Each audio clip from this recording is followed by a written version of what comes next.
Unlicensed music couldn't have given me anything more uplifting, and yet it gives me this crap. Last show of the season, and I couldn't get anything a little bit more rock and roll-y. Might as well just let it fucking play in then. Check everything out while we're at it.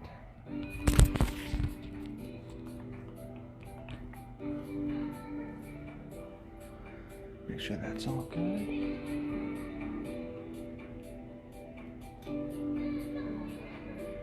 Right on. Okay. So that's all working pretty good. Part out on the music. Right. Right there. Get it into the shot. And the phones are in. Alright, let's get everything within arm's reach. And things not spilling over. I might have had a drink. Just a drink. Nothing crazy. I haven't even had the drink yet. Celebration of the first season being done, ladies and gentlemen. I need to have a drink. I need to also check the angles of everything. Make sure I'm all good. Alright. Think I'm here. Think it looks pretty... Yeah, it looks pretty good. Lighting is pretty good. Everything's pretty good. Alright. Oh, I need that. I need my pen. That's eventually going to go flying everywhere. Let's get one more drink in here. That's right. Ladies and gentlemen, welcome to episode 15 of North Sports. I did it. I got one fucking season out of this. Out of no sports. It wasn't easy. It was like no sport. There's like soccer and drafts and shit like that. It's the only thing I could cover. Oh, it's a good thing I got a lot of good friends who actually enjoy sports. Like 5, but that's okay.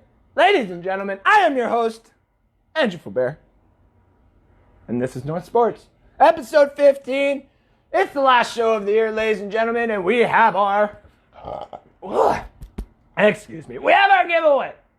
And we have the winner already. What? That's right. I did the draw because it's a little too hard to get everything in here to do the draw. So, we did it NHL style. Whereas I have it now. I have the winner. And I will introduce who the winner is in a bit. And I'll actually tag the winner in the comments later on. Okay? I'll write it down in a bit. We'll send it. What else was I going to say about that? The winner. Yeah, the winner. The hockey draft. So the hockey draft did it all behind closed doors. And I had to do it behind closed doors because I couldn't let the vote, or I couldn't do it all right here. That's a lot of paper. As I started doing all the different names going in, I was like, that's a lot of paper. And then I tried to do a randomizer, didn't have enough time. I'm already 15 minutes late. So I had to do it all really quick. I did it all really quick. If you want the proof of who won later on, the video will be up, just like the NHL does. But that's neither here or there. I am your host, Andrew Faubert. You can follow me on Twitter at Andrew_Faubert. And you can also look for the North Sports logo. That's a very easy way to find me. You can also follow my other show that I am a part of. I don't actually do shows for them just yet. I will be, now that I have a little bit more time that I'm taking a break from North Sports. Kind of like the Wave 2 coming in, and I'm just like, fuck it. Sports are going to be done for a little bit, so I might as well just chill the fuck out. But a lot of football talk to be had on Bucks Report, and that's where you can follow me and all the other boys at Bucks Report. You can follow them on Twitter, on Instagram, on Facebook, YouTube. Subscribe to them. We have been pretty big on YouTube there, getting a few followers to watch us every time we get on live. So subscribe to us and you'll get live notifications every time we go live. A lot of live content, just like me right now. I am live. Also, where was it here? The draw is today. Follow me on Instagram. There we go. At North Sports 2020. Yes, that is where eventually I'm going to have a lot more of the comments. I was going to say comments. That shouldn't have even said comments. There's a word I'm looking for. Content. Oh my goodness gracious. This is why I don't ever partake in you anymore. I smoke something instead. Because it doesn't make me forget. The irony. Oh, the irony, you see. Uh-oh, I almost lost that. Anyways, North Sports 2020, where I'm going to start dropping a lot more content while I'm off. And I'll tell you when I'm off till later on. And I will tell you who the winner is of that giveaway in a bit. Shout outs to Heartbeat Hot Sauce for being an amazing partner, which is not even being a partner. I'm just the crazy fan who's like, guys, I love you. Your stuff is awesome and it tastes good to make tacos. I love tacos. Oh my God, I love tacos. And you know what? They're really, really good. It's really good on anything. Chicken, fajitas, bananas. I don't know what a bananas is. I think that's the name of what they were eating when I was at work. Some big platter of stuff. I can't remember. Anyways, Heartbeat Hot Sauce, ladies and gentlemen, has been a great contribution to this show and to my other shows that I did before, the Fun with Foods and Chris show. They've been around for a while, and I give them all the love. They get free content on this show every single time. Shout out to them. Shout out to Bucks Report. Shout out to everybody for been following me and giving me the love and support to do this kind of crap that I love doing. It's not easy, especially when, you know, there's not that much sports. There's not that much content.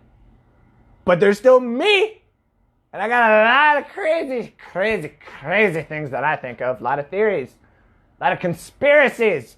And speaking of conspiracies and theories, let's get right into some of that kind of crap that happened a couple of days ago, ladies and gentlemen. Yes, the NHL Draft Lottery took place. And apparently 8 different teams got to find out what pick they are getting. And the order of those picks, ladies and gentlemen, are basically as followed.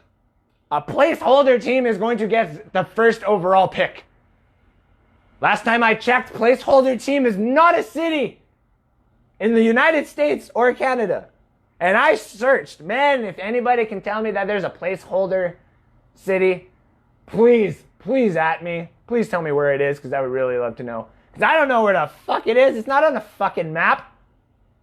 Anyways, placeholder team has won the first overall pick.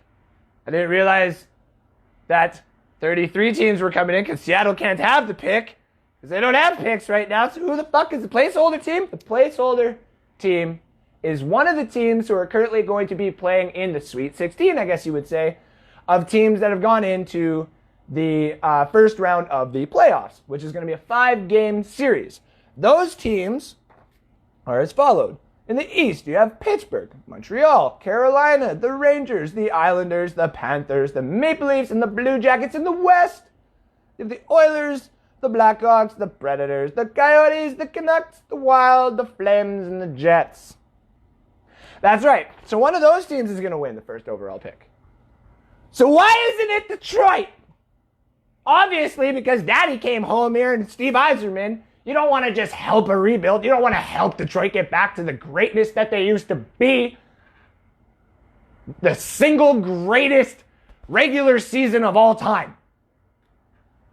One of the greatest Stanley Cup achievements of all time.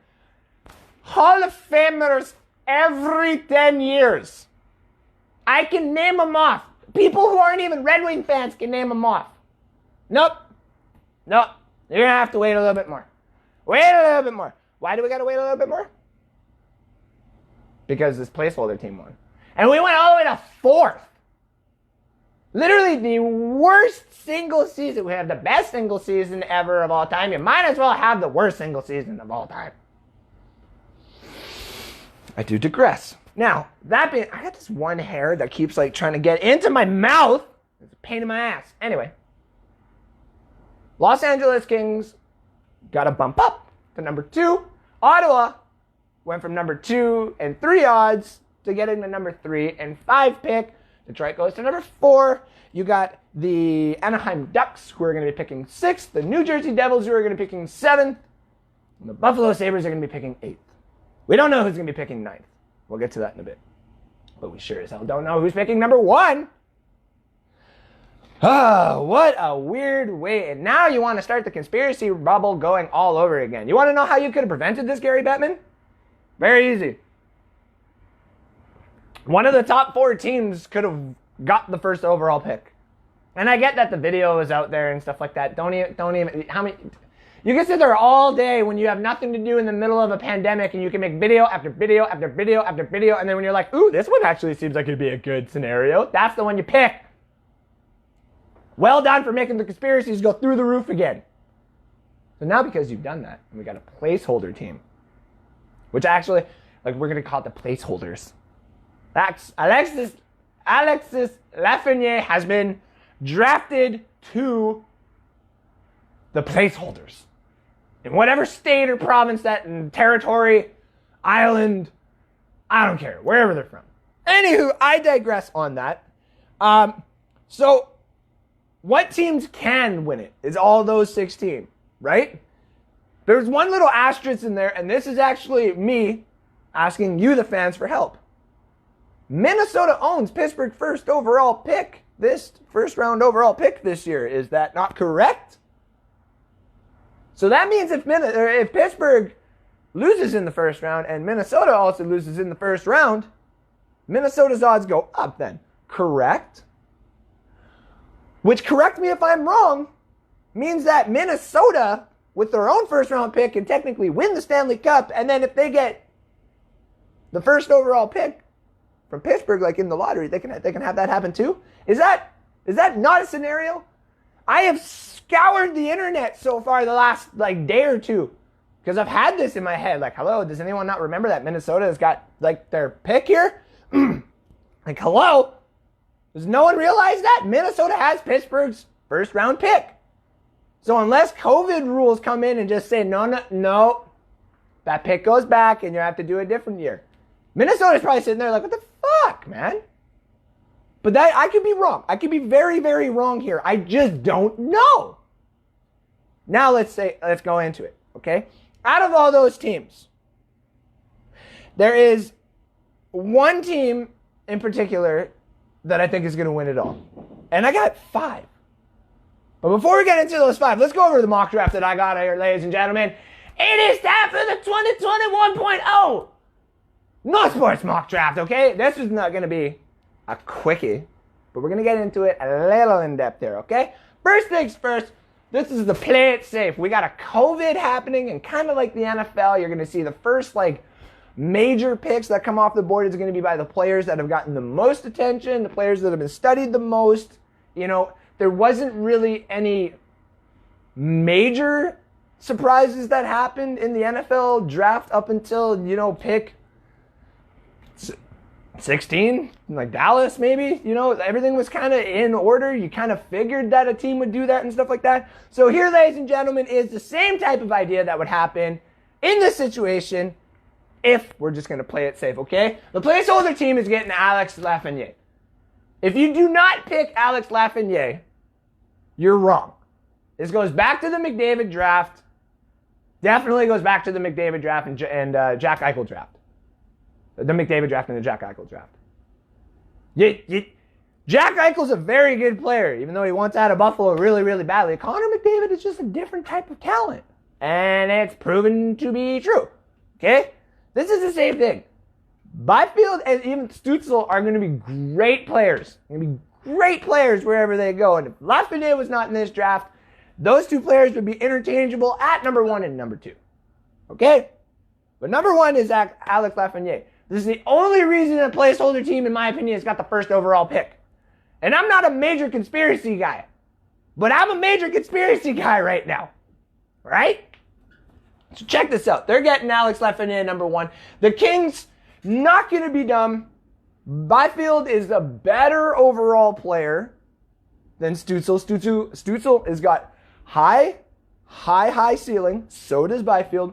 Byfield is just complete all around the board. Okay? And the Kings, if you're getting the second overall pick, you kind of need something to get above and beyond. So, what do? You take the one complete player, you let some of your other players who are just old and cost you money get out of the damn system, and you rebuild a little bit. You're the Kings. It can happen. All the attention in LA is going to be focused somewhere else for the few years, okay? You'll be fine. Number 3, Stützle's going to Ottawa because Ottawa just needs a Pavel Datsyuk type or a Patrick Kane or a TJ Oshie. They need that type of player. And he's going to be available at number 3, and they're just going to say, let's just get the best talent available. Screw it, blah, blah, blah, blah. Number 4, Jamie Drysdale at Detroit. Number 4. I'm going to get heat from a lot of Red Wing fans, even myself. I went back and forth with a lot of different players that they could have, say, reached for, but there's a reason why I did the reach one, okay? Detroit needs a proven defenseman now. They got Seider, but he's a little bit of work. Drysdale can come up at the same time as Seider and make a 1-2 tangent on your blue line. That would just be absolutely insane. One guy to destroy and one guy to bring it up. That's what you need for the young guys. You allow those other young guys that are sitting there in Detroit to focus on being better skilled players. Not have to worry about the defense, not have to worry about coming back and all that kind of stuff. You play it smart, you play it relaxed, you get the guy that you really need, and that's the guy on the back end. Get Jamie Drysdale. Number 5, Marco Rossi going to Ottawa. Why not? Because you're going to have 2 really, really, really good flashy players. Marco Rossi can shoot that damn puck, okay? Those 2 players on a line, I wouldn't mind actually watching just to see what they do together. They're getting 3 and 5. They're getting 2 guys that are to come and probably start on the same line together pretty quick there in Ottawa. Number 6, Anaheim gets Perfetti. Clark Perfetti. Now, I should be saying where these players are from, sorry. Make this actually like a professional show right before I go. Alex Lafreniere is a left winger from the QMJHL Rimouskis. Quentin Byfield is from OHL Sudbury. He's a center. Stutzel is a left winger out of Mannheim, Germany. I forgot to bring that up. He is German. Or sorry, he's not German, but he is playing in the German league. Jamie Drysdale is a defenseman from Erie. He played in the OHL. Marco Rossi. Now, this is the reason why I wanted to bring this up. Marco Rossi is a center playing in the OHL in Ottawa. Ottawa, in a weird way, had more players watching Rossi in the minors than they were actually the Senators. Imagine if that kid just went, all those fans are going to go with him. He played in Ottawa, so watch for that to be a thing. Number 6, Anaheim, like I said, Cole Perfetti, a center from Saginaw OHL. Now, this kid could have been projected to be a number 1 pick overall if Lafreniere wasn't there as well. He could be a sneak pick. He's like an Anthony Mantha, but down the middle. He's a bigger Jonathan Toews, in my opinion. And with Getzlaf and company and stuff like that in Anaheim getting old, and those Stanley Cup days are basically gone out of them. I think they need to start beefing up that forwards, and I think that's the best way to do it. New Jersey sitting there at number 7 is going to take Lucas Raymond, the left winger, out of Frölunda, Sweden. Now, this guy has got a bit of a snipe, same with the guy behind him, and this can go either way between these two. But I think the way that the Devils are playing with Nico Hirscher and some of the other draft picks that they've had over the last couple of years, they're kind of playing like an old school Detroit team or like an old school Chicago team, LA team, Pittsburgh team. You start building from the draft, and then once you get to the Stanley Cups and you start competing, you start trading those picks away. This guy is going to be a sniper for New Jersey, and he's going to be a sniper pretty damn good for New Jersey, in my opinion, okay? New Jersey has got a lot of, say, veteran to mid-class talent all around that team, and they can make it work if they just get some flash. They take the best guy available. They do a coin flip between this and the guy we got at number 8 at Buffalo. With the Sabres getting Alexander Holtz. He is also from the Swedish league, but he is a right winger from Djurgården. I think that's how I say it anyway. But I've had a couple of the wobbly popply things. These damn things, so, it's hard to talk about people's names who aren't. Well, it's not lame actually. It's just a league. It's like Djurgården. I don't know how to say that, but anywho, this guy has got a bomb from the right side, ladies and gentlemen. Another sniper who's like a Phil Kessel type player, in my opinion. All right. Sabres just need more help. And honestly, if you got Jack Eichel and all this, left-wing defensive talent that's there, put a right winger on it, call it a day, see what you can do for 1 or 2 years. If it doesn't work, at least you got him to build around. All right? Now, on the reach, okay? I got here the reach. Everything basically stays the same, except for the Kings would take Stutzel only because of the flash and brilliance that he brings right away. If the Kings feel as though that the veteran leadership and the veteran talent that they still have on that team from the old Stanley Cup days is ready to go and they just need a little bit of flash of youth to play with Kopitar and company, then maybe that's the way that they go. Byfield is kind of a project, but also a plug and play right off the bat. I think Stützle, if you're thinking that the Kings got a run in them, is probably the player that I would take. And now that's where the board starts getting messed up. Byfield goes to Ottawa. Ottawa's like, thank you. Oh, that's one of the players that we wanted. We just wanted Lafreniere or Byfield, but we wanted Byfield for sure. They don't get Byfield in the first draft. This one, they're thanking their many different stars and the 45-minute drive to their stadium from the city. Like, oh, thank you. Thank you so much. Number 4. Now, here's where a lot of Red Wing fans might actually give me a little bit of shit for this. And a lot of people might actually think this is a way big of a reach, though he is a top 10 talent. But here's why. 2015, I believe it is, Detroit makes a trade where we are making, Jakob Kindl and this, that, and everything else, but we give up our first round pick and we give it to Tampa, which ends up being a 19th pick overall, and they take Andreas Vasilevsky. A pretty damn good talent who does the little clock thing from the side. He's like, oh, you can't say shit. You can't score on me. Je l'ai quiet. No, that's French. He's the Russian. I gotta learn some Russian slang. But Vasilevsky is insane. And we missed him. And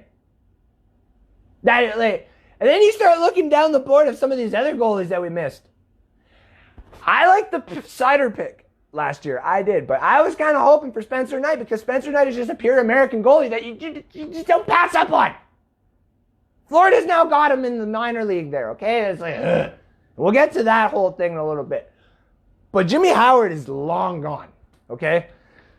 You can run Jonathan Bernier for another 2 years. Now, people have said that to me, but Bernier has shown flashes. Bernier has also shown that he can go like 0-18-3, I'm pretty sure.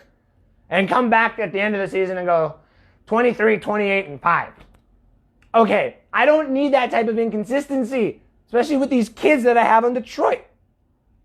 I need real consistency. Bernier would be a nice backup. Get me a starter for another 3 years and go get me the goalie out of Russia, Isaslav Askarov. Out of Russia, St. Petersburg, Neva St. Petersburg, the Russia 2 League. He's a damn good goalie. He's shown a little bit. He hasn't shown much. That's the one downside on him. But you put him in the system for 4 years. You let him play for 4 years when NHL actually starts getting back to reality and Detroit's actually built and some of those contracts are gone. And Detroit fans know what I'm talking about. And real NHL fans know what I'm talking about when I say that there's some major contracts in Detroit that need to go before we can even smell playoffs again. But having him in the minor leagues and having him ready to go in 3 or 4 years, that's having a Carter Hart. That's having a Carey Price. That's having a Spencer Knight. That's having those type of players and those type of goalies in the system ready to go when it matters. And that's what Detroit needs. That's why they reach. Because Daddy's home. Ladies and gentlemen, number 5, Drysdale will fall to Ottawa. Why not? Take the best player off the board. Number 6, Anaheim was going to take, I believe his name is, Jake Sanderson from US from the US 18 team. This kid has been coming up the rankings and stuff like that. Now, what I've been saying before about Anaheim basically got to get ready and has to get ready now for the upcoming, rebuild that they're inevitably going to have to do. I think one of the best things to do is start rebuilding on that back end. And what has Anaheim always done pretty fucking well? Breeding defensemen. And in this case, you're going to sit there at number 6 and you're going to grab this guy and he'll go a little unnoticed because of all the other talent, and people will bring him up here and there and he'll stay in the minors and stuff like that. But man, when Anaheim is ready to go again, they're going to have all these fucking defensemen again. Number 7, ladies and gentlemen, I got Marco Rossi going to New Jersey. I think if Marco Rossi fell to New Jersey, they are laughing at this point. Because they can flip a coin at this point with Marco Rossi or Cole Perfetti. You got Hersher, who in my opinion is he kind of leads that puck. So in my opinion, you want someone who's just ready to pull that trigger every single time, even though Hersher plays on the side.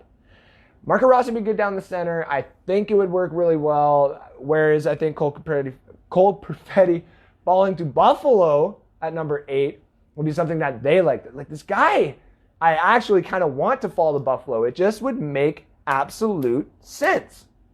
It's absolute sense. All right?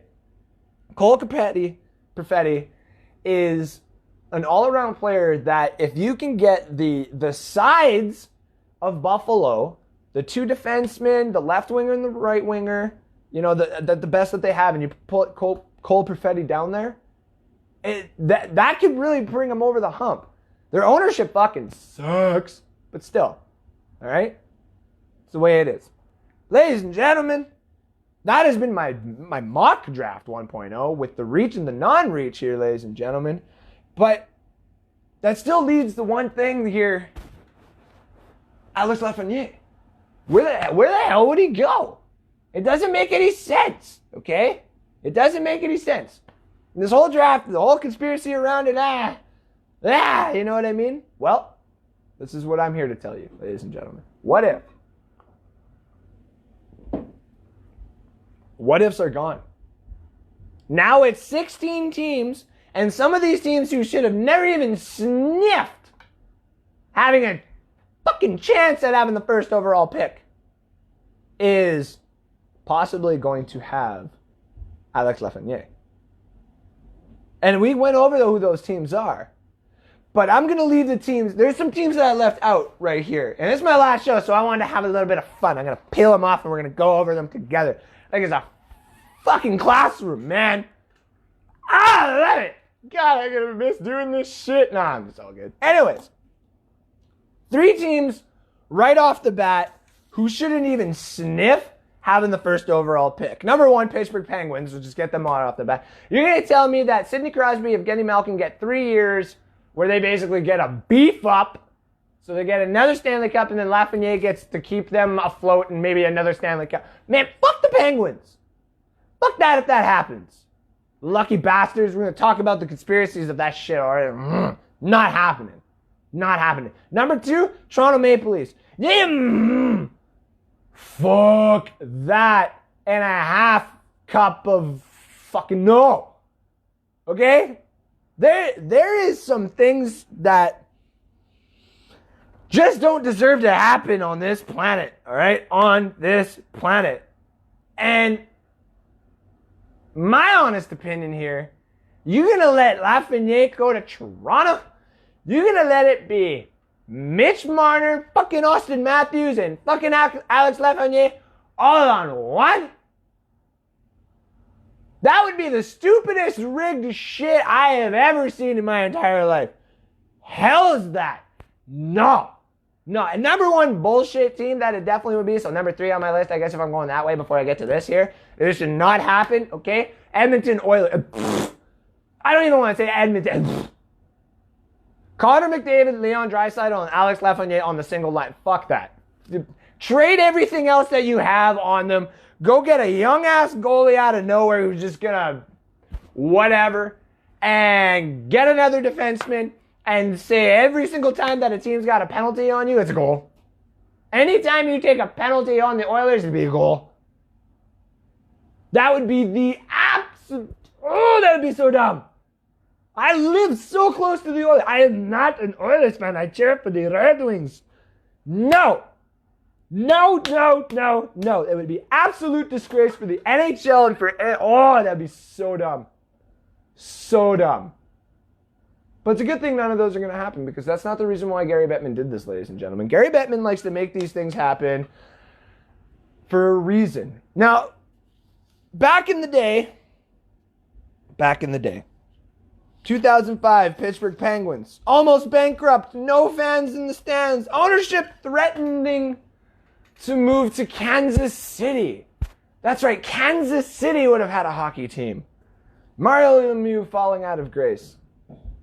The upcoming draft happens.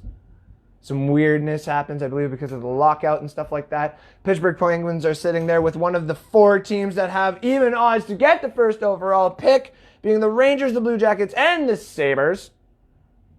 Man, their name keeps coming up a lot. As in, like, a lot of times they've been fucked over. Wow. Anywho, and all of a sudden, Sidney Crosby goes to the Penguins. That also made Pittsburgh build a new stadium, which they basically rejected for a long time. If I don't, just saying. I'm not trying to say anything, but I'm just saying. Same thing that happened in 2015. Edmonton Oilers almost lose their team. That's right. Calgary and Edmonton could have possibly lost their team. Calgary for sure. No one really gave a fuck about the Flames.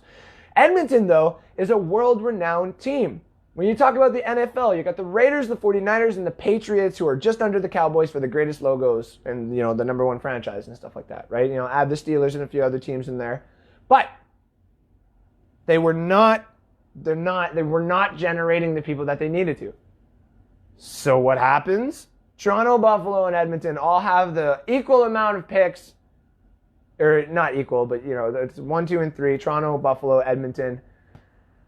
And all of a sudden, Toronto basically tanking so that they can bring the homeboy home, you know what I mean, with Connor McDavid, falls to Edmonton. You can tell that with just the way that Connor McDavid is, he just don't want to fucking be here. Because they saved the franchise. They get a new stadium. They get McDavid. Rogers basically comes in as a sponsorship, says, we'll put in a little bit of money, but your people are definitely putting in some money too. That was at the height, before the fall, I guess you would say, maybe just mid-fall of the oil industry here in Alberta as well. There was no fans. There's the infamous guy who threw the jersey on the ice. Twice, really. You mean to tell me those conspiracies don't happen? Anybody remember the frozen envelope, 1985, Patrick Ewing? Believe that's what it is, 1985? 1985. Patrick Ewing, frozen envelope, New York Knicks. It's the New York Knicks. Madison Square Garden, ladies and gentlemen. When something that big needs help, you give them the help. So that's why we're going to go into the conspiracy of it, ladies and gentlemen. But this is how it is. This is the 5 teams that Gary Bettman is probably about to help by making them the placeholder number 1 pick. Let's get into it. Let me get my notes out here, ladies and gentlemen. Make sure I got everything. There it is. I should have done that. Boom. Number 5. I want to do this quick just for my own notes because I'll forget later and then everything will be gone. Boom. Don't fall pet. Oh, you did too, you bastard. Hate that. I made a bet with it and it won. Anyways, number 5, ladies and gentlemen, here of the teams that is probably going to get this pick. All right, let's open it right here. Number 5, the New York Rangers, right off the bat, since we were talking about Madison Square Garden. It needs more people. It's an iconic fucking stadium. I want to go there. I don't necessarily want to go to New York. I just want to go to see the Madison Square Garden. That's where they filmed part of Godzilla. There's still the egg is still there. I got to see it for myself, ladies and gentlemen. Ownership is absolutely horrible. James Dolan, ladies and gentlemen, is an absolute horseshit fucking owner. This guy doesn't know how to own anything, but for some odd reason, he's allowed to own some of the major sports markets. Get the fuck out of here. Where is it here? Yeah, ownership is horrible. This might help change that, though. James Dolan might... if we allow one of his teams to start doing really good, it might change the way that he facilitates his other franchises, which means that the Knicks might actually be a good place to go. You know what I mean? Their original 6 team, you don't want to see any original 6 team start doing bad. I mean, they were doing good not that long ago. But James Dolan is a horrible owner and doesn't like to spend money. Start spending money now when Lundqvist is 39. My God. They're also the major outlet for fans and people. It's Madison Square Garden. It's the Rangers. Those jerseys are pretty sick. Okay, I don't necessarily care for the Rangers. I don't necessarily hate the Rangers. Instant contender for 5 to 7 years if you put Lafreniere on that team. That is a given. That is a given. Look at that team front to back. You know, Lundqvist is getting out of there and stuff like that, but they can easily go get another guy to go help him. It's a 5 to 7 year contender right there where the Rangers, made it to the Stanley Cup, lost to the Kings, but now they would probably win this time. And I would put money on 5 to 7 years. You'd probably get 2 Stanley Cups out of there. You got Lafreniere and company, Keiko and Panarin and all them. That's a sick team. Number 4, ladies and gentlemen, the Phoenix or the Arizona Coyotes. Yes, I'll put them 2 together just to get them off the bat because there's still 3 other ones that I think are a little bit more prominent.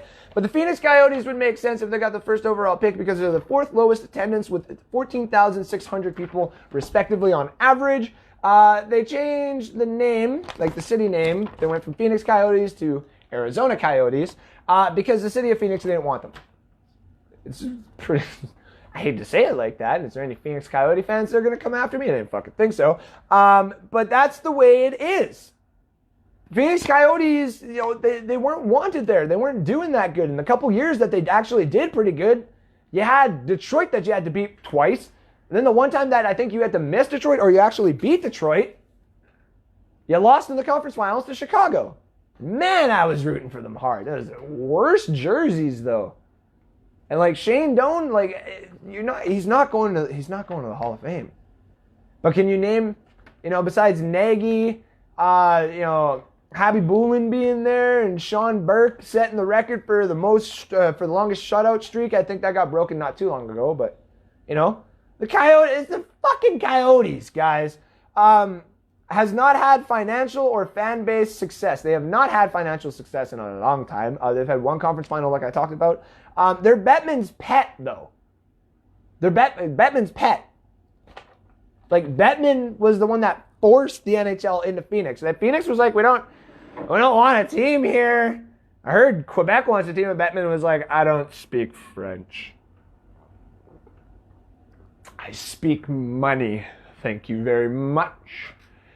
Tell them j'aime les... Fuck off. You're not getting the nor shits back, okay? That's the shitty part about that, but it's Bettman's pet. Bettman would probably... You got Taylor Hall and Phil Kessel and a bunch of young guys there, and Phil Kessel and Taylor Hall are probably about to leave. If you told me Alex Lafreniere, and they got to, say they do a pretty good job in the first round. Even though Phoenix is going to be playing, where is it here? Nashville? Is it Nashville? Edmonton versus Chicago. Nashville versus, yeah. So say you get Nashville in the first round. You bring them the 5th game. Then all of a sudden you win the first overall pick. You might convince them to stay. Number 3, ladies and gentlemen. I get to go back to my notes. Number 3, ladies and gentlemen, of places that's more than likely... Gary Bettman. Oh, I can get that tape out of here right now. Oh, I'm just going to do it. Yeah. Number 3 place that Gary Bettman is probably going to allow the placeholder number 1 pick to go to is the Florida Panthers. Why? Because it's Florida Panthers. Ladies and gentlemen, there's some pretty good rivalries that exist in sports, okay? Florida State Seminoles, Florida Gators, fans of those types and stuff like that. Florida fans in general, when there's more than one team, Buccaneers, Dolphins, Jaguars, split across, okay? But there's the Lightning, who've won a Stanley Cup, who have a prominent fan base. You guys don't really. You made it to the finals like the first or second year into your upbringing. And you met the pretty loaded Colorado Avalanche. There was no way you were going to win that. And you haven't even sniffed it since. Can anybody here name, honestly, the top 3 players of the Florida Panthers? Roberto Luongo. Get the fuck out of here. All right, here's the stats on it. 3rd lowest attendance with 14-1, averagely. Why would the pick go there? Why would Lafreniere want to go there? Because it's Miami, ladies and gentlemen. It's a hub city. There's lots of people, good tourism. There's a lot of things to do. They pretty much love the jerseys there. An 11 jersey would look pretty nice in a Panthers. Panthers colors aren't the greatest, but, it would kind of help. Where did I go here? B&T Center. They've been there since 1998. It needs an upgrade, and it needs fans. It needs to be used. Now, the BB&T Center, from what I've seen, because I don't live there, but it has had a lot of different concerts. They've had pretty good, prominent concerts there, but it needs a little upgrade. Having Lafreniere and selling out those places and stuff like that is really going to help bring people back and put Miami hockey team on the map. Because then you can, this little thing that you did with Arizona, you can do right here and call it the Miami Panthers. then it would look kind of interesting, don't you think? That also being said, the team needs to catch a break.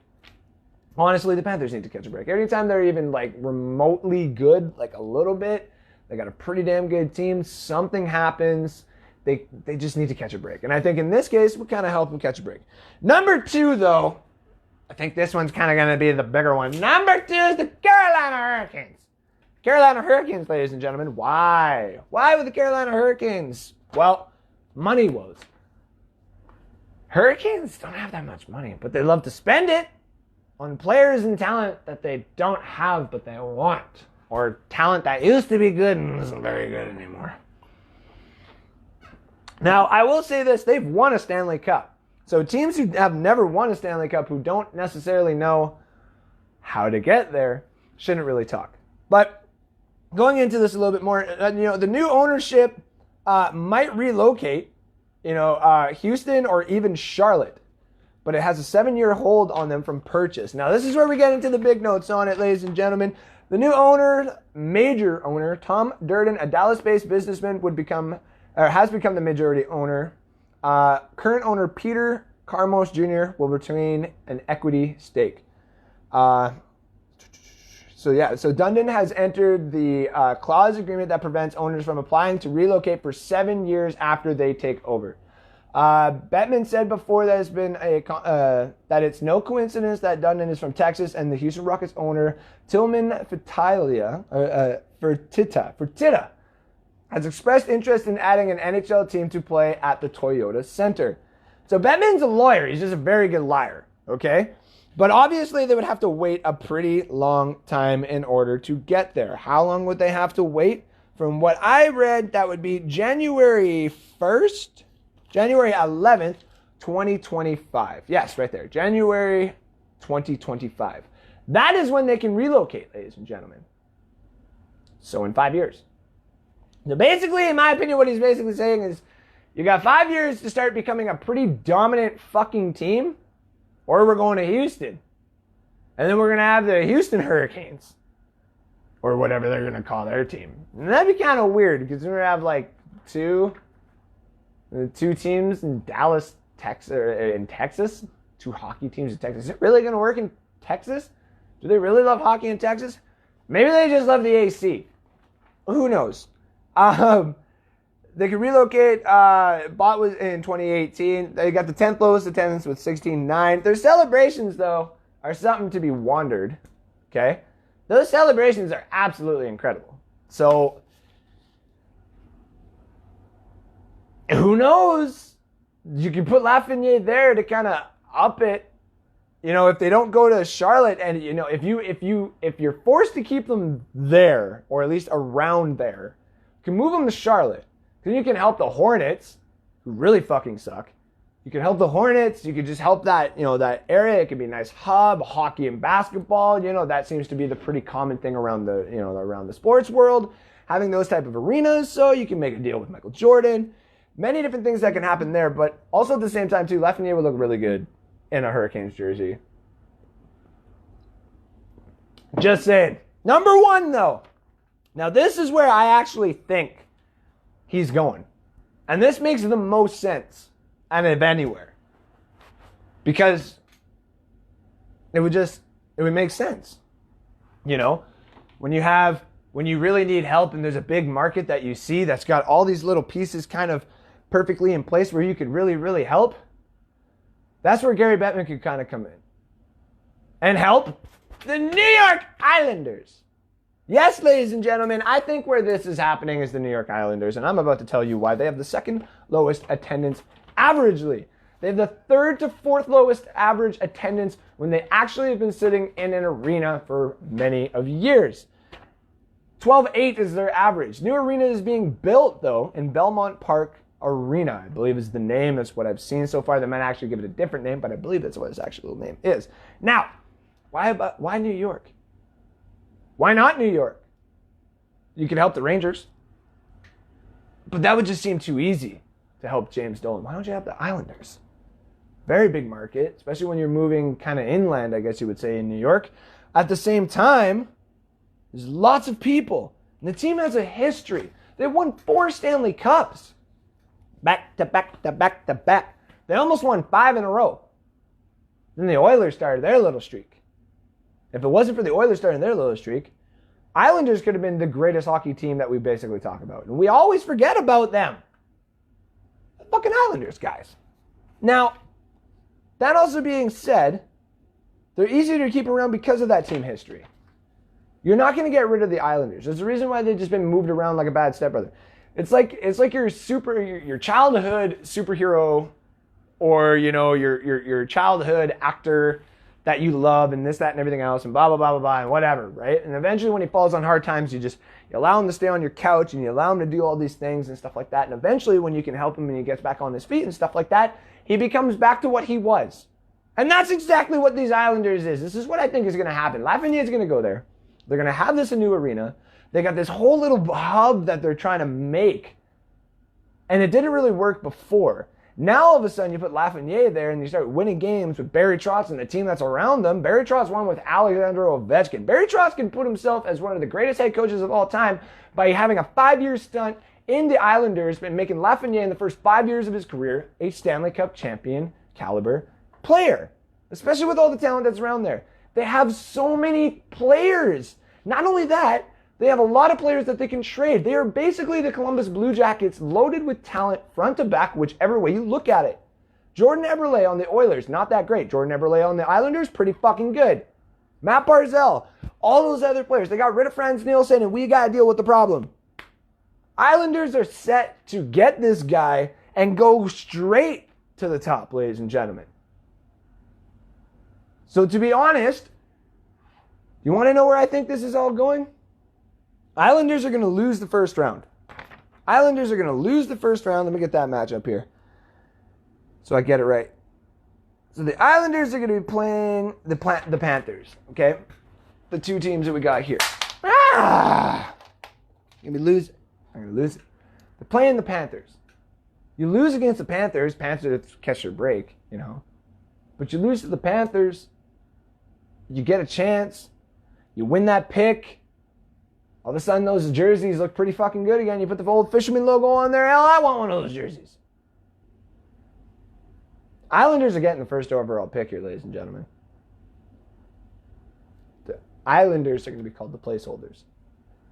You can bet some money on that. Take that to Pro Line. That's exactly what I'm saying, ladies and gentlemen.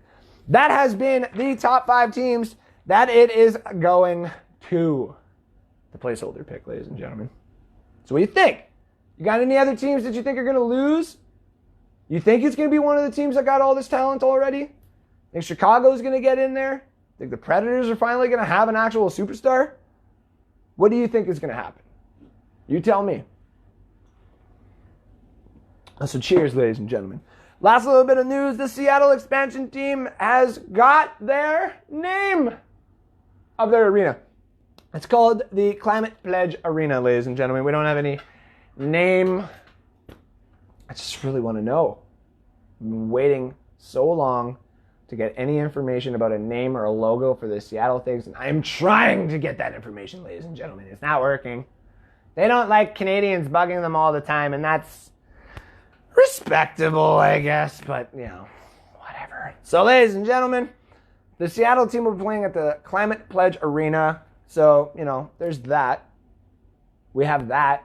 It looked kind of retro. It looked like I was looking at Toy Story, the Pizza Planet logo or whatever. It was weird. So, ladies and gentlemen, getting into a couple of last news things before we get into a few of the end things. It's time for me to decompress. Take a moment. Stretch out. Let the jaw relax. So I get like a little build-up sometimes. I just have to let it relax. And if I let it relax long enough, I can go longer. And I can be nice and loud and keep going and do the things that you love, ladies and gentlemen. That's why you've been tuning into North Sports. That's right, episode 15, season 1 finale. We got a giveaway coming up here, but we got a couple more news things that we're going to get into. We'll get into that. NBA has the seeding games released. And you can check out the schedules because of I can't do that. Because of copyright, I can't exactly tell you all of them, and there's a lot of them to go into. But there's a lot of key ones. Lakers will be taking on the Raptors first thing. That'll be a great game to watch. It's going to tip off July 30th and go until about August 14th. 16 out of the 320 players that are going in had contracted COVID-19. COVID-19. Like, that's it. Say what you want. I think at this point, they're doing the best that they can with the safety precautions that are available. We just have to hope that it's going to be as good as we think it will be. But as we've seen with NASCAR is okay without the fans. Everybody makes a huff and a puff, and it's going to be different when we see the actual close games. Like the basketball, like the hockey, those kind of things are going to be interesting to see without any fans and just coaches and just personnel and stuff like that. The MLB has finally agreed to the 60-game season, prorated, starting July 23rd, 24th is when it's supposed to start up. There's a lot of the ins and outs that has been said the last couple of days. One team said apparently that they're not even going to play. We don't know what the hell is going to happen, but we do know that there's 3 contingency plans of season ending, 1, 2, and 3, little side notes if these things happen. The season's done. One being if too many players say fuck this, we're not playing. Too many players contract COVID, all that kind of stuff. I've been trying to keep up with all the baseball thing, and to be honest with you guys, you should just cancel the baseball season. And I really hate to say that, but like 60 games? 60 games. 60 games allows certain teams to get a quick little run there. And that's why I got right here. The top 5 MLB teams prepped for the 60-game season. Number 5, the New York Yankees. They're just prepped. Okay? Aaron Judge and company, they're prepped all the way down in the bullpen. That team, if they give them 60 games, would probably go 49, 50, 50 and 10. They're ready. They're always going to be ready to have that. They have their little cough-ups in the middle of the season, and they're not cough-ups. They're just, relaxations. And yes, it's taking games off. We listen to any podcast around here. Certain teams do that to make sure that their number 1 players and their really good players get the rest that they deserve. And that's why there's certain change-ups, I guess you would say. Number 4, the Toronto Blue Jays. Why would I put the Blue Jays on there? Oh, Andrew, you're Canadian. You're a Blue Jays fan. Actually, I'm a Cardinals fan, and pretty sure I didn't put my fucking Cardinals up there. No, ladies and gentlemen. Why do I think the Blue Jays? They are young. They are ready to go. Do I think that the Blue Jays will actually, win the World Series? No. But if you told all those young guys you want to make a name for yourself and you guys want to do good, take all that energy and all that stuff that you guys have right off the bat, 60 games and go. Then you guys can build it up from there. Think they would sneak into the playoffs and maybe do some damage. I think that is a possibility. Out of all the teams that right now are out there, maybe the Padres, the Brewers, a couple of teams like that. But honestly, maybe the Blue Jays getting that draft pick, get it, having Bo there, Guerrero, like it's some pretty good talent on that team. Number 3, the Houston Astros. Plunk them all. Plunk them all. Every single one of them. You go to the bat, hit them. They gotta hit them.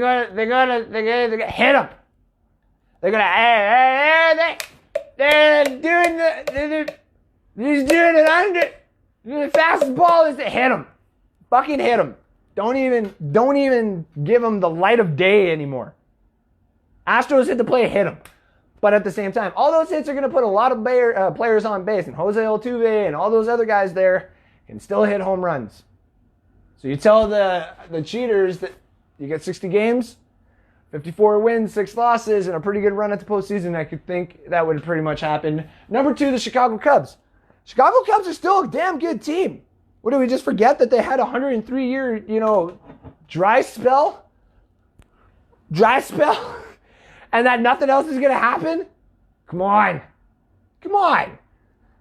It's the Chicago Cubs here, ladies and gentlemen. Their team still, on paper, when they lose a guy, they replace him with somebody. They have somebody to replace them every single time. All right? Number 1, ladies and gentlemen, though, Washington Nationals. They won it last year. They won it last year. Oh, my dog is here. Careful around the things. Careful around the thing, dog. Hold on. Oh, don't, ladies. Okay, Frody. Out, please. You're going to hit everything. That way, please. Thank you. Number 1 is the Washington Nationals. Sorry about that. I should have probably put them on screen here, too. Number 1, Washington Nationals. They won it last year. It's basically just getting a refresher of what they've done. You can keep to the vanilla scheme of what you've done last year that won you the championship, and it's probably going to be the winning formula. Again, it really makes sense, ladies and gentlemen, if you think about it. So, top 5 teams in order from 5th to 1. Yankees, Blue Jays, Astros, Cubs, and Nationals. That's probably what it's going to be, ladies and gentlemen. Now it's time for the giveaway. Speaking of baseball, got some baseball cards to give here. So like the NHL, I did the giveaway behind closed doors. I did. You don't like it, that's okay. But I'll put the video up later if you request it. If there's anybody who is a diehard fan of this show and you want to see the video, I will give you the video. I'll post it later. All right? But we have a giveaway to do. Oh my God, it's the season 1 finale, ladies and gentlemen. It is time. Drum roll. What are you winning today, ladies and gentlemen? We have a couple of Young Guns, Arnis Ness. We got that UD Canvas. We got a Gordie Howe. We got an unopened pack, ladies and gentlemen. We got that guy. And we got the Reese McGuire auto rookie card. That's the big giveaway right now. Unless there's something pretty crazy in there. So, ladies and gentlemen, let's go in here. Let's post it. I'll put the winner.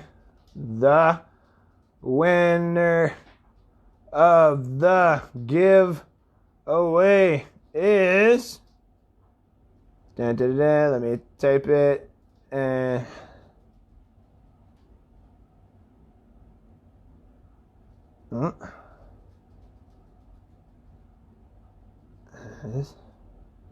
Boom.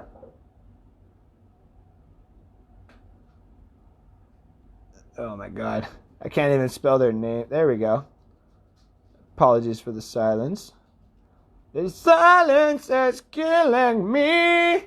All right, here we go. The winner of the giveaway, ladies and gentlemen, is into the comments, Alex Loosemore, one of the number 1 fans here at North Sports, ladies and gentlemen. Thank you for sharing and liking basically everything. You know, I think it was like every one name there would have been like 7 or 8 or maybe even 9 of his. So that's it, ladies and gentlemen. Alex, I work with him and stuff like that. So Alex, I will be bringing the giveaway to you at work pretty damn soon. I'll just check, see if you're on here. Don't see it, and that's okay. I think you are at work anyway. But you have won. Okay, so Alex, thank you for tuning in and for being the winner of the giveaway and all that kind of stuff. You've been a major contribution to the podcast, so this is only fitting that you're getting the package, ladies and gentlemen. That also being said, we have got the big thanks board here. Big thanks to Heartbeat Hot Sauce, Bucks Report, Peter Blake, Johnny Dean, Fort Sass Falcons, Jeremy Cole, Josh Cole Allen, Nick Citro, Keith Larson, Alex Loosemore, Ian Garland, Kevin Pine, Jessica Johnson, Kim Hander, Ava Fulbert, and Maverick Fulbert. Hi, Maverick. Thank you all for making this get off the ground. Thank you for sharing. Thank you for tuning in. Thank you for buying some cards off me. Ian Garland's the first person that bought some cards off me. If you want to buy cards off me, I'll be having a list going up here in the upcoming week or so where I have all the available cards for everybody that they can purchase. You just got to get a hold of me, and we will get you some cards. Ladies and gentlemen, like I said, I want to give thanks to all these people. Before we get out of here, though, this is, in my opinion, one of the worst shows out there, but it's also one of the greatest shows, because if you're wondering what you hear in the background, that's just my wife getting the dogs food. They got to eat and stuff like that. So that's why this is the worst show. Because, it had, it's okay. It's good. Blames it on me. I'm not blaming it on you. It's the worst show anyway. Not blaming it on you. Dogs got to eat, man. Dogs are like everywhere. They're like starving. They're like looking at me like, can I have some beer? You can have some beer, doggies. Thank you, though, very, very much to the pretty lady. That's the Kim Hender, which one day she'll be full bear. It's a major thank you to her for putting up with my shit. And there's Mabby, too. You guys can't see because of the camera, but they were right behind. I want another major shout out again to everybody right here. You guys made this possible. So with that being said, for making this the most possible worst show that's possibly out there. Possibly the worst show. Worst show, possibly. Possibly too many possiblies and worst shows that I've been saying. Oh well, let's get right into it. The 10 worst non-championship teams that have ever been made, ladies and gentlemen. Number 10, Oklahoma City Thunder. You're getting on the list for a few reasons. Yeah, you're my team and I love you because you're the Thunder. But you let Kevin Durant, James Harden, Russell Westbrook, Serge Ibaka, Kendrick Perkins, Cephalon. Oh my God, there's so many fucking names. Paul George. There's so many names that you just let go. You just let them go. You left Seattle. What the hell is wrong with you? Who wants to go to Oklahoma in the middle of fucking Hick City to go watch people fucking watch basketball? Nobody wants that. Like, my God. Number 9, ladies and gentlemen, the Cincinnati Bengals. I gotta move over a little bit so people can see. Cincinnati Bengals. You tell me besides this offseason, the last time the Bengals have actually spent a decent amount of money to try and get their team into a winning position. I don't remember. Number 8, the San Diego Padres. Kind of the same thing. San Diego Padres are kind of notorious for having either players at the tail end of their career or the first 5 years of their career, and then when they're like, hey man, instead of me making $950,000 and hitting you 100 home runs, can I get maybe $1 million? They're like, oh, how dare you get out of our team. And that's the San Diego Padres. That's the reason nobody wants to go play there, because nobody gets paid. That's why also number 7 is the Los Angeles/San Diego Chargers. You have made it to a Super Bowl with literally just drafting talent. That's all you do. And then you don't even pay the talent. You get no fans that play in there. You have pretty damn good jerseys, though. Really good jerseys. Surprisingly really good jerseys. Actually possibly one of the best jerseys out there. But you fucking suck. You suck. Your ownership will never buy you anything. You try to cheap out on players. What the hell is wrong with you guys? You don't cheap out on players. You used to play in San Diego. And now you play in Los Angeles, yo. You're going to be playing in a city where people wear their hats like this. And they wear different color shorts and socks and underwear in comparison to the rest of their body. And you think, never mind. Let's just go on to the next bit of teams. Number 6, the Charlotte Hornets. Yes, you have in basketball arguably the best jerseys. I don't give a shit what anybody says. The Hornets jerseys are the shit. Everybody wants those old jackets. Everybody wants those teal and blue little Hornets on everything. But when the hell have you actually spent money on play? The only reason Michael Jordan owns that team is so that he can be there for the meetings. So he can keep a little bit of ownership, a little bit of swag to the NBA. That's the only reason why he owns the Hornets. And the only influence that the Hornets ever had of having their jerseys and their logo come back is Michael motherfucking Jordan. Thank you very much. Number 5, the Buffalo Sabres. If it wasn't for Brett Hall scoring in the crease, you probably would have won a Stanley Cup. But you didn't. And instead, your coach went and played for the team that beat you. If you were a real culture, you would never have let that shit happen. You pay for players, they don't do good, you let them go at the peak of their prime. Bill fans don't even want to go see you half the time. That's pretty fucking bad, man. It's pretty fucking bad. Number 4, the Tampa Bay Rays. Now, I got a lot of people who are going to give me some flack because I work with a bunch of guys at Bucks Report. But the Tampa Bay Rays have been a shitstorm of ownership.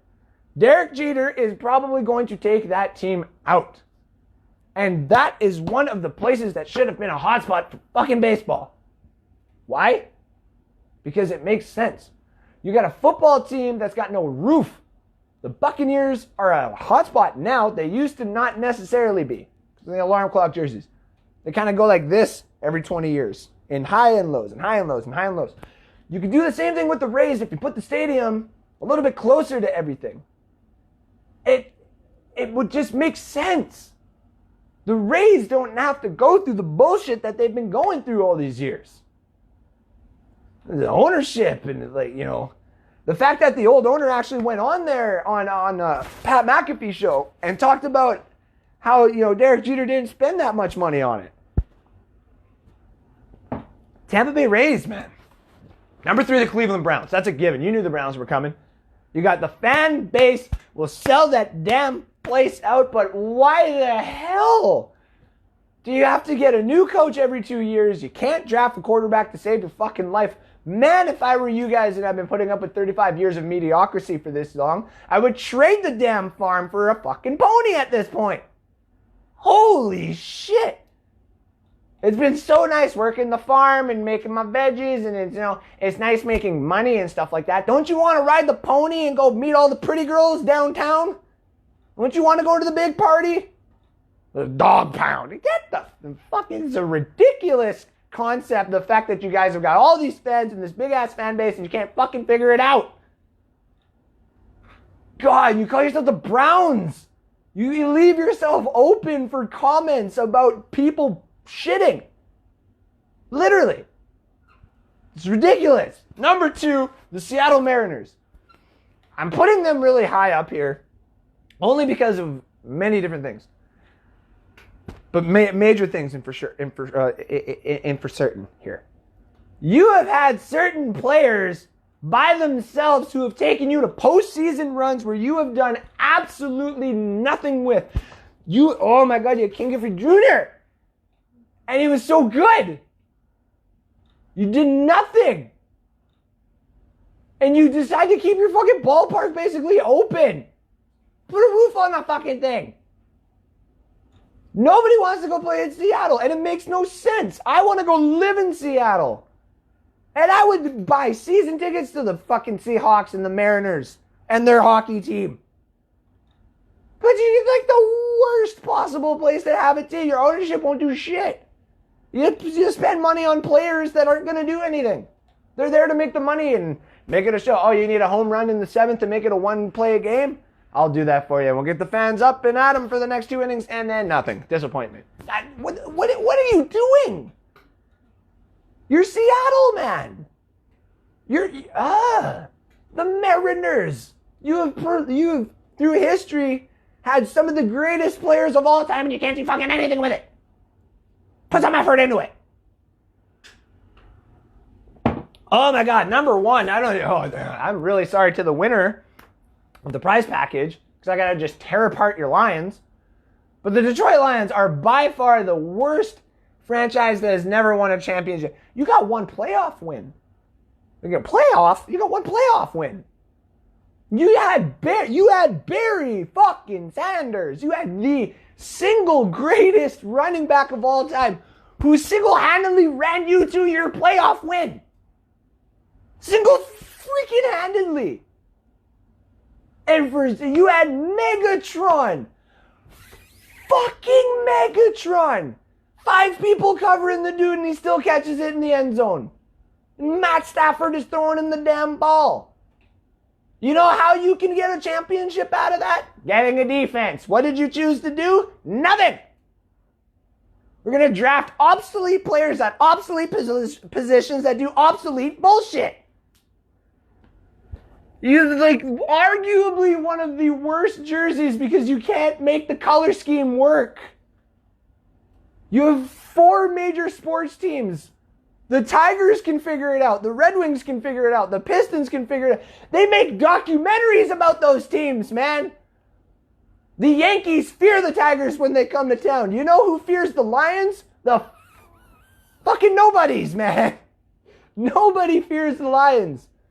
They've been a laughingstock of the NFL for a long time. And you get a freaking defensive coordinator from the Patriots, and you think that's going to save your franchise. It has made you worse, and if anything, has put you behind another 2 years. It's not an automotive industry. It's a football team. You cannot treat them like the same. It makes no sense. Ford Firestone just basically gave up ownership to give it to her daughter and stuff like that.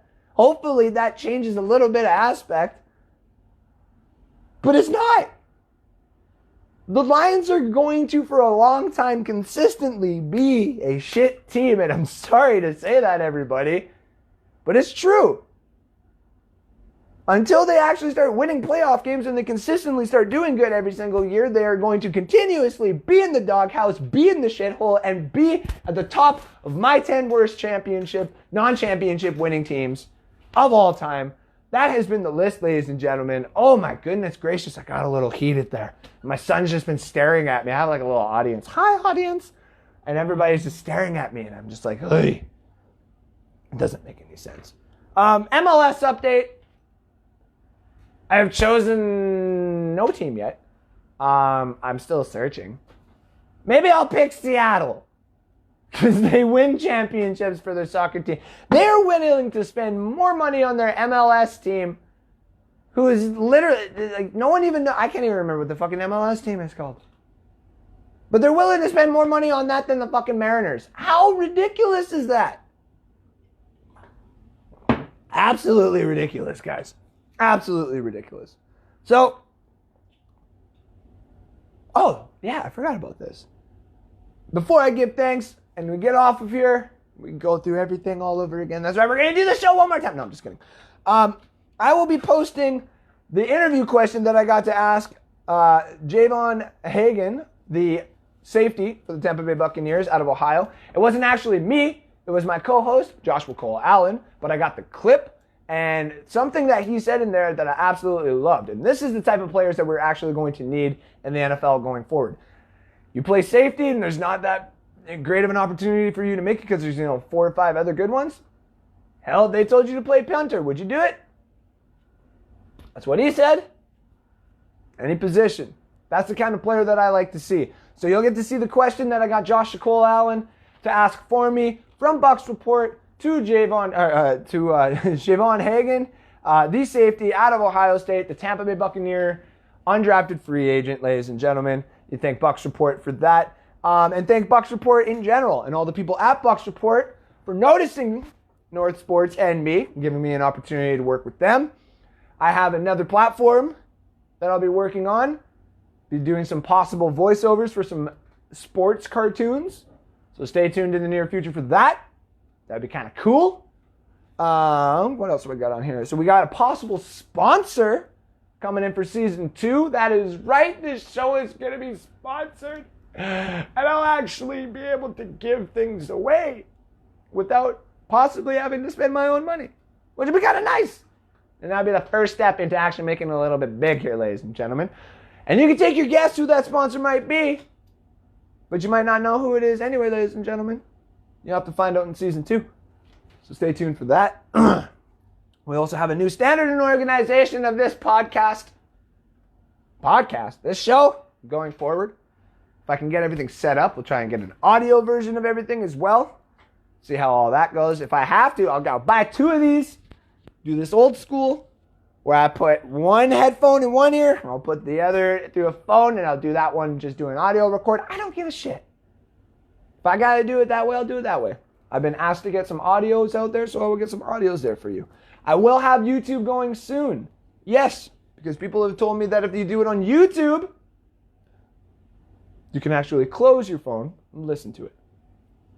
So I will try and help with that. I will try to get the platform up on YouTube for the second season. Guests will almost be weekly going into the second season. That's right. I have kind of figured it out. We had Joshua Cole Allen last week who helped us out. Shout out to him on episode 14. Now we are going to have guests almost weekly going into the future because that is just what we love to have. We love to have the guests.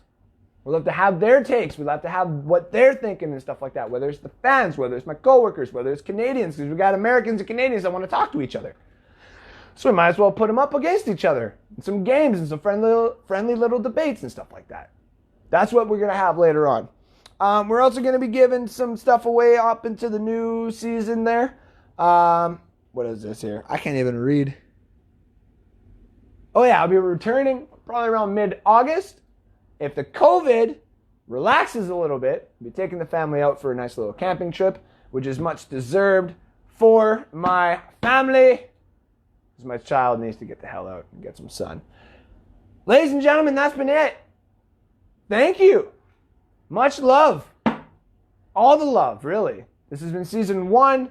This is something I never thought would get off the ground, you know what I mean? You know, this is fun.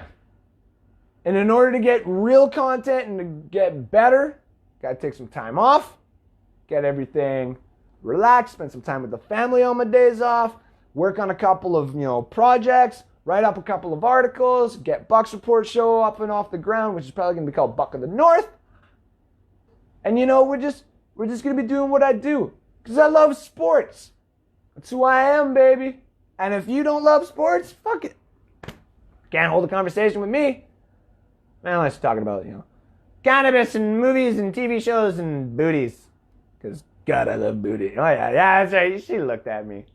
Anyways, ladies and gentlemen, much thanks again to Heartbeat Hot Sauce, Bucks Report, Peter Blake, Johnny Dean, Fort Sass Falcons, Jeremy Cole, Josh McCole, Allen, Nick Cicho, Keith Larson, Alex Loosemore, Ian Garland, Kevin Pine, Jessica Johnson, Kim Hender, Ava Faubert, Maverick Faubert, our winner, Alex Loosemore, and everybody for tuning in. We will be back mid-August. Thank you again. This has been fun. You are all amazing. We'll talk to you soon. Look for me on Twitter, at Andrew_Faubert. Look for Bucks Report. Look for North Sports. I'm everywhere. Instagram, North Sports 2020. That's where I'll be, ladies and gentlemen. Have yourself a good weekend. Sports are coming up soon, and when they are, that's when I'll be back to give you all the Canadian content that you want to hear right from the fucking lips that you want to hear it from, ladies and gentlemen. Thank you again. Have yourselves a good one, and we'll see you for season 2.